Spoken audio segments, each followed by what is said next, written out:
Opa! E aí, beleza? Eu sou o Lucas e hoje eu vou falar do filme The Drummer. Okay,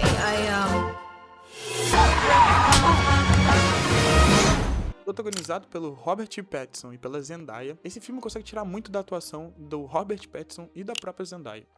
A gente consegue analisar nesse filme de uma maneira que mostra o quanto eles são versáteis. Muito comparado aos atores atuais de Hollywood, que na maioria das vezes, não estão atuando, estão só sendo eles mesmos, Ryan Reynolds, essas coisas assim. A gente vê uma diferença, claramente, porque eu tô na memória bem fresca de filmes diferentes do Robert Pattinson e filmes e séries diferentes da Zendaya, né?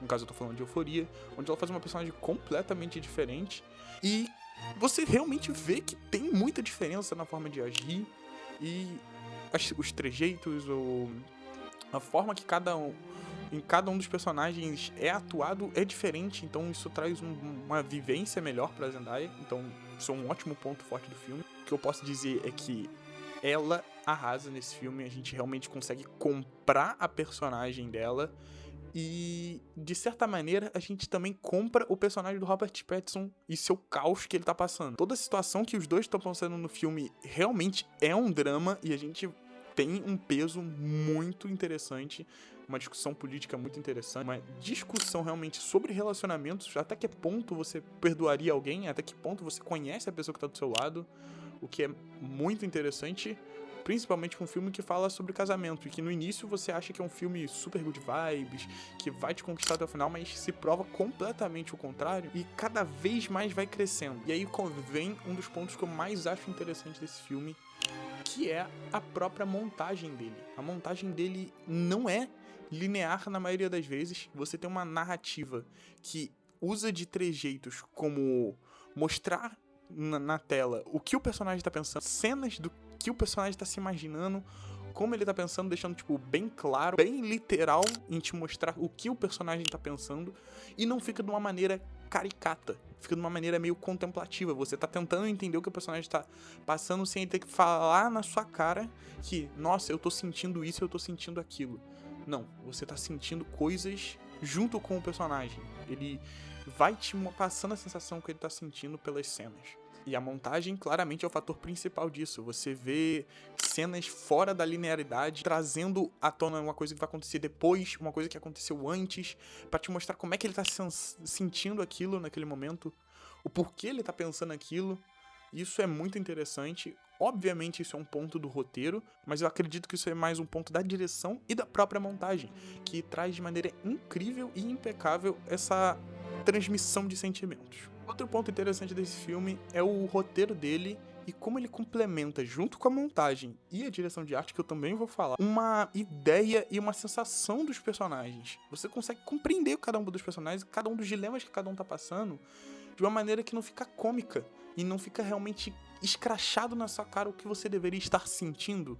O que pra mim realmente é algo muito interessante, porque na maioria dos filmes que eu vejo de relacionamento, que fala sobre, entre aspas, uma comédia amorosa ou um drama muito pessoal, eles não conseguem se desvirtuar dessa sensação de que, você tem que sentir o que o personagem tá sentindo e você tem que entender claramente o que ele está sentindo. Isso é muito comum em filmes sobre casais ou dramas em relacionamentos, de você ver isso e a direção, o filme te apresentar de uma maneira muito escrachada isso. Você tem que sentir e entender exatamente. Nesse filme, você entende, não exatamente, mas você entende de uma maneira contemplativa. Você entende de uma maneira contemplativa, porque você vai contemplar o que aquele personagem tá pensando, por causa das cenas que aparecem entre essas sensações e as situações que demonstram realmente o que o personagem está pensando. Cabe aqui dizer da direção de arte que é completamente intencional e tem um trabalho incrível. Tem as cores, ela usa cores vibrantes em certos personagens e cores tranquilas em outros, e ela usa isso para mostrar como cada um dos personagens vai lidar com cada uma das situações e como cada um deles pensa, como cada um deles age, algo que é realmente muito interessante, muito legal. Também cabe aqui dizer o que eles fazem quando eles trocam as cores dos personagens, como botam outras cores que esses personagens não estão usando, mostrando como é que eles estão mudando a forma de agir dependendo da cor que ele tá vestindo. É meio que uma sensação Breaking Bad da vida, né? Aquela teoria das cores de Breaking Bad, que tem um peso muito interessante. Aqui, ela funciona também. Ela é usada de uma forma interessante. Depois desse uso das cores, a gente tem um outro ponto que é um pouco baixo nesse filme. E por isso eu acho que eu vou ter que dar alguns spoilers. Então já sinta-se avisado. Até esse minutagem aqui vai ter spoilers. E se você não quiser ouvir, pula pra lá. É isso. A trama usa essa direção deles de falar sobre o problema dela ter planejado um ataque de uma maneira muito interessante, mas ela tenta no final te prender usando o que é o ponto mais fraco pra mim desse filme, que é esse dilema ou essa, entre aspas, piada ou situação que eles usam de fingir não se conhecerem pra esquecer cada um dos problemas. Eu até tentei entender no final, mas eu vi de outra forma. Porque eles transmitem a sensação de que você não conhece nem um pouco a outra pessoa, e por isso que eles estão fingindo não se conhecer, porque eles podem pensar de outra forma, ou tentar ignorar certos fatos, ou até mesmo agir de outras formas. Então, tem um peso, mas é fraco. Essa situação e essa piada me faz me perder um pouquinho no roteiro. E toda essa situação é realmente um ponto baixo e bem fraco do filme, porque você não consegue comprar esse dilema deles.